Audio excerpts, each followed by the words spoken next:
It is statistically impossible to be fulfilled in life if you are not fulfilled at work. And, we can talk about when you're in unfulfilling work, the impact is not just feeling cruddy. You actually can deeply affect your physical, mental, spiritual health. Here's what I call the fulfillment formula. And before I share it with everybody, I want to warn you that just because it's really simple, which it is not easy, or everybody would be fulfilled. So don't let that fool you. But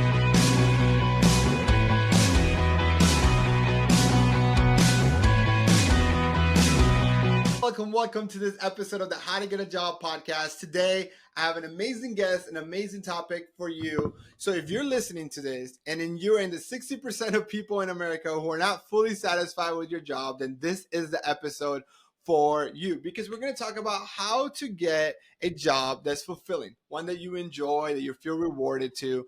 And to do this amazing topic, I have the best guest for you, and it's a good friend of mine, someone I met on LinkedIn, but who has helped me find fulfillment in my business and just, find more enjoyment and hiring the right people and finding the right thing. Anyway, she's amazing. You're going to get to know her. Her name is Emily Melious, and she's a fulfillment coach who specializes in helping mid-career professionals find fulfillment careers that they enjoy. Emily, how are you? Welcome to the show.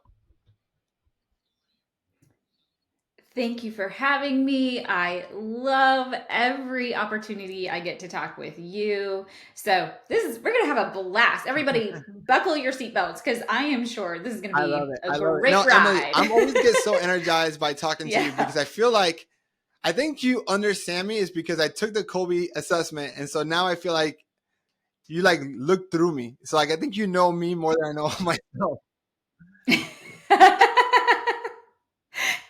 That makes me think of years ago. So I've been doing this for 16 years, and years and years ago, it was really funny because someone felt the same way, and their response was like, "It's almost like you know what color underwear I'm wearing." So, anyways, that particular comment always stuck with me. Don't worry, everybody. I don't really get that deep, but yeah, that's just one of my secret weapons, and I'm sure we'll talk about that, but one of my areas of expertise is helping people understand how they naturally operate. And the sad part about a lot of career coaching, career advice, which is totally well intended, right? So not talking about bad motives here, but most people miss because they've never been taught about the biggest thing that we have to get right, which is not how smart we are and not even what we're passionate about. Okay, those things matter. But at the end of the day, it comes down to how do you get results?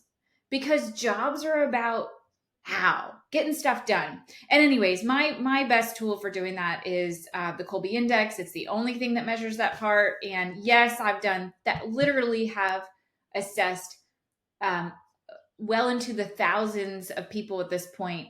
And I guess you kind of get pretty good at I things love after it. you do it that many times. You could be listening to this podcast and people are all over LinkedIn can say, hey, we'll help you land your dream job. And what is a dream job? And and maybe I don't know if it's about for me, when I used to hear that, I used to just feel like I would see people on Instagram or LinkedIn have their dream job, their dream business, their dream career. And I'm like, that's not attainable for me. Like, I just felt like, why can they do it? And I just feel like I can't do that. Right. And it sometimes feels like this, like magic thing. But to me, I'm very analytical and I like I want to see the data. I want to see how this works. And one thing that when we got connected, I think it was probably 3-4 years ago. And I, a long time when I first did the Kobe assessment and you kind of looked at it and we had a conversation about myself that I was super like, oh, you have to do this with my wife. And I remember you helping me doing it with Jess as well, is that there's a science behind this and that getting a job that's fulfilling, the one that you enjoy, that you look forward to Mondays as much as you look forward to Fridays, right? It's not that you have to hate Fridays. Like you can love both. Like to me, I love Mondays as much as I love Fridays because they're all great days for me, and that's because I know I feel fulfilled. And I think a big part of that is thanks to you for you guiding me and designing my fulfilled job. Because as a business owner myself, I can choose and bring in and hire and outsource and delegate the things that don't bring me fulfillment, and be able to keep and do the things that energize me, like doing this podcast, like coaching clients, right, creating stuff. And I think that's a lot of things to you. I've been able to design that. So I guess all this long story by saying, help us understand if somebody's listening and they're not happy, they don't feel fulfilled, like they have a good career, they've been doing it for 10 years, right? But something in them, it just feels like this is like they're just going a job for their paycheck. Help us understand, how is it possible to find a fulfillment career? And let's talk about that more, because I know it is. And can you talk to us more about it? Yeah, for sure. So much I want to respond to in that. But I do want to share first a sobering statistic. And this was just such a smack in the face because for those people that you mentioned, they've been at it 10, 15, 20 years in their career. They may very well be successful, right? They've got the job title, they have a pretty good salary, they've advanced, but it feels very empty, right? The word I hear all the time when people come to me is I'm totally unfulfilled.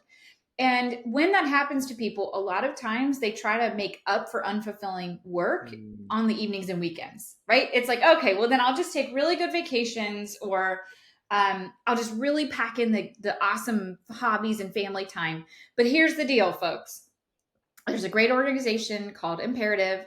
And a couple of years back, they did a study and they found it is statistically impossible to be fulfilled in life if you are not Mm. fulfilled at work. Why?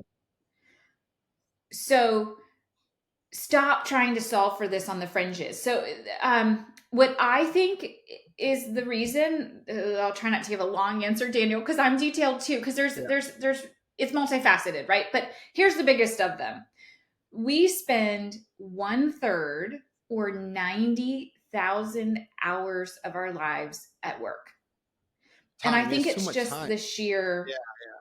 volume and time, because then there's probably Yeah. another 1/3 of chunk that's sleeping. So when you think of your waking hours and how much we're investing in something, and we can talk about when you're in unfulfilling work, the impact is not just feeling cruddy. You actually can deeply affect your physical, mental, spiritual health, and the toll that takes, right? You can't outrun that by having a lot of fun on Saturdays, so it's just it is, I can't overstate enough. And I think that's why people feel so deeply longing for fulfilling work, because they realize that nothing else is cutting it, like nothing else is fitting the bill. And I think that's why I've gravitated so much more to that mid-career professional, because they really get it. They've been trying to fill the hole for a while with success. Like, oh, Another if I just get promotion. another pay raise, if I just get that next promotion, like it'll be okay. Like I'll be able to stand the crappy parts because this stuff looks good. Let me just tell y'all now, like, no, it's short lived. And I'm not against success. I like to be successful. I love cheering on Daniel at being successful. I am not saying that you have to trade in success in order to be fulfilled, but I am saying you got to put the Mm. first thing, the right thing first. And what I coach people on doing is attaining success on the path to fulfillment, not attaining success at the sacrifice of fulfillment. So you could absolutely have your cake and eat it too, but you got to have your So eye on what? the right prize. And I think you had asked me about actually defining that. So No, no. I I may not think have really answered your that did answer question my question, but on like I that think my one. follow up question is like, how do I identify what is fulfilling for me, right? Like, so like let's say, give you a scenario, right? Um, I'm an accountant. I'm a CPA. I've been doing this for a long time. The reason I chose to be a CPA is because my parents told me an accountant is a really good major. You're always going to have a job. There's job security. You can be successful. You have a good income. And so I'm a CPA now. Now I've been doing this for 15 years, but to your point, like I go do it. it's great, but like it's not. There's a part of me where I just don't feel fulfilled. But where do I start? Mhm. Such a perfect question and the crux of it all, right? And so that's why after years and years of doing this, I developed my proprietary framework for this because I kept hearing like it's yes, I want a new job or yes, I want to get to something else, but how do I even know what fulfillment is? So here's my what I call the fulfillment formula. And before I share it with everybody, I want to warn you that just because it's really simple, which it is not easy, or everybody else would be, everybody would be fulfilled. So don't let that fool you, but it is simple. So here's the deal. Your fulfilling job requires alignment of your unique skills, passions, and talents. Or to say it another way, fulfillment equals alignment of your what, your why, and your how. And so the more that you understand those three categories about yourself, the more you will be able to advocate for yourself in your career and get to that place of alignment. And here's why it seems to be so hard for folks, and I alluded to this earlier. For the first several decades of our lives, it's all about what and why. So school is so the first, 20 some years of our lives, it's what we know, right? It's all about picking up skills, competencies, experience, training, knowledge, right? But is the smartest person always the most successful or fulfilled? Absolutely not. And this is why I especially love working with high achievers because they are really good about just about anything they put their minds to. And that's a blessing and that's a curse because excellence does not equate with unique ability or fulfillment, right? So um, we're all taught that, hey, if you're really good at math class, maybe you should consider being a math teacher. It's not a straight line like that. um, then we all start hearing about follow your passions, do what you love, and you'll never work a day in your life, right? And they're not totally wrong, but they're really not totally true. I think those are really misleading and can be very harmful statements for people because there's a lot of reasons, but passions are not permanent. And the other thing is, we don't have one capital P passion in our life. Human beings aren't built like that. We're not designed like that. So we have lots and lots of passions at the same time or throughout our lifetime. So if we're staking these really big life and career decisions on what we believe is this, unchanging capital P passion, we're going to get really upset. Or what often happens, and I just had a conversation with someone yesterday who said, this really probably should have been a hobby, not a career. And then that leads me to that last piece again, where some people just have never even heard of. So of course, they're not factoring it into their decisions. But it comes down to how do you function when you are getting to a result? What are you willing to do to get to that result? And what are you not willing to do to get to that result? So you might be a person who values data gathering, who likes the idea of having informed decisions, but you might not be the person who's willing to go get the data yourself. So don't go be a data analyst for a job, right? And so I think that's just where things that's where it's just a piece of us as humans that we're not taught to think about or even be aware of.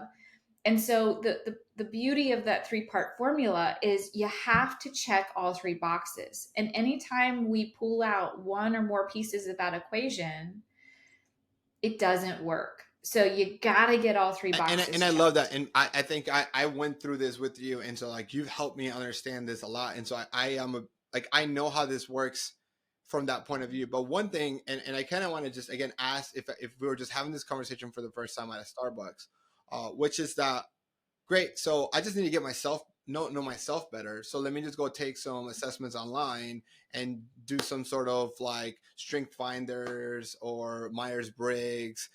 That way I know what types of jobs are going to be fulfilling for me. And to me, that was the answer.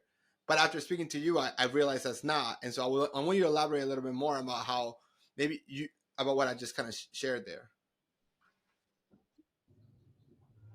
Yeah, well, first off, again, these are really consequential decisions, right? So when you're in that headspace, you're looking for resources, which is awesome, to make big life Hmm. decisions, right? So if you're that person, I want you to take the same kind of care that you're applying to your Yeah. decisions about your future and your career to your choice around the Hmm. tool you're using to help you do that. And the assessment world does not make this easy. There are over 800 assessments, last I heard count. There's a lot out there. And you name some of the big names, right?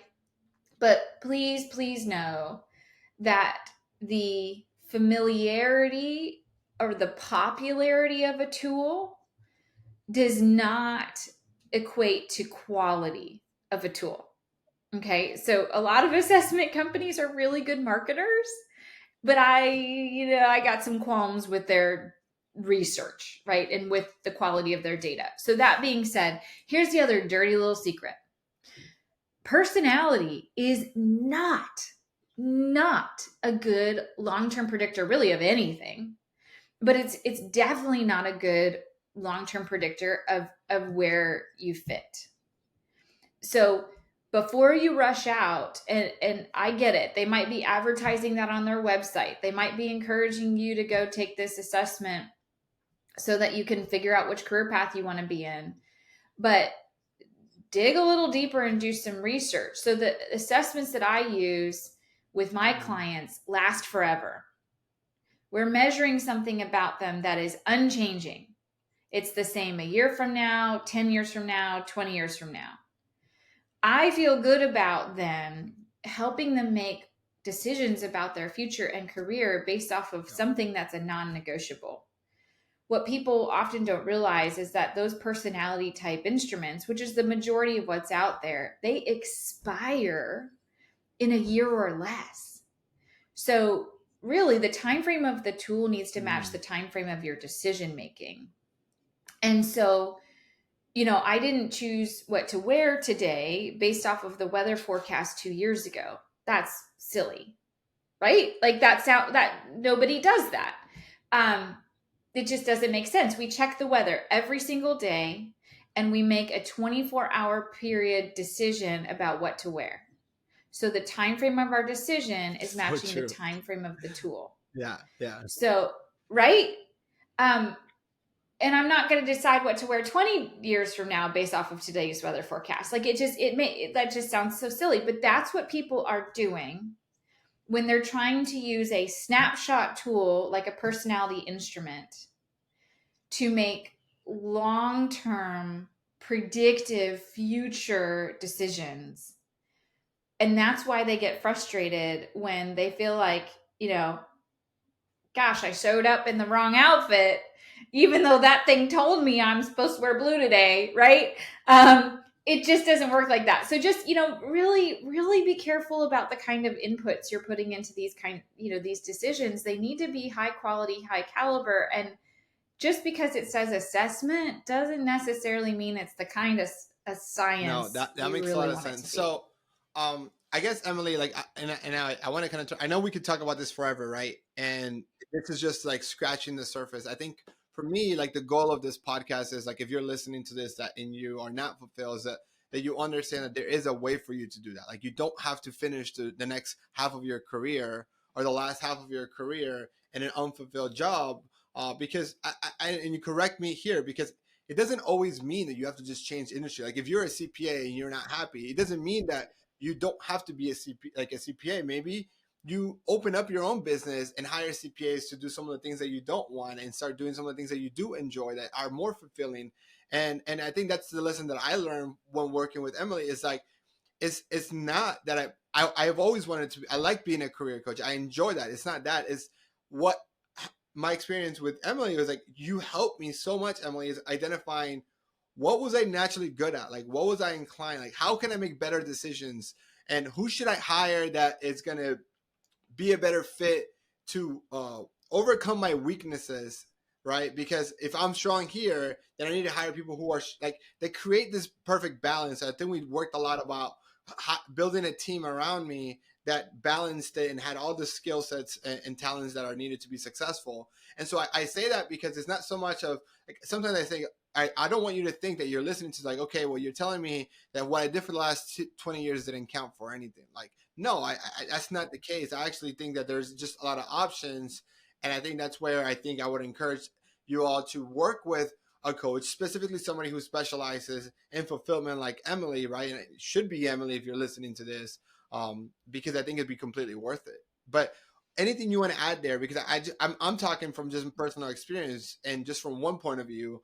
You've seen hundreds, if not thousands, of different cases, so you definitely have a better point of view. Well, what I hear from most of the people that come to me, again, they're mid-career, successful by all appearances. Most people would probably be shocked to find out that they're struggling so deeply with this. But most of them tell me that they're at a real inflection point in their careers and lives because they never felt like they got a Mm, chance to choose.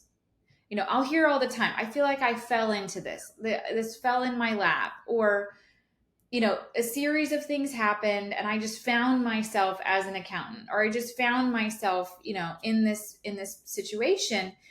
And I love hearing that actually from them, because there's a resolve to choose. It's a resolve to be intentional moving forward. So I couldn't agree with you more. This is not about rehashing choices of the past. This is not about feeling like, what was it all for?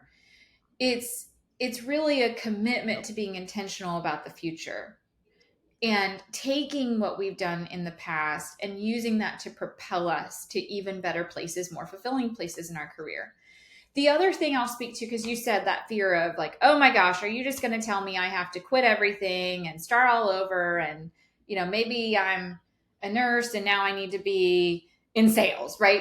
I can't stomach that. And that's not very common, right? Some people, yes, I've coached them through that. But first off, of course, I'm very practical with clients. We think through that stuff. But oftentimes it's really a smaller change than you think. And I think it just comes back to also your mindset around this. And you and I were even chatting about this.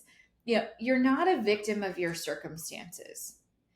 And if you adopt that internal locus of control, which is that mindset of, if I don't like something in my life or world, I can change it. And oftentimes the change is really not as traumatic or dramatic as we fear it might be. I mean, any change is scary, but I encourage people, take a small step, um, make a little adjustment, because you might find that it's so much more impactful to your overall health and fulfillment than you would have thought.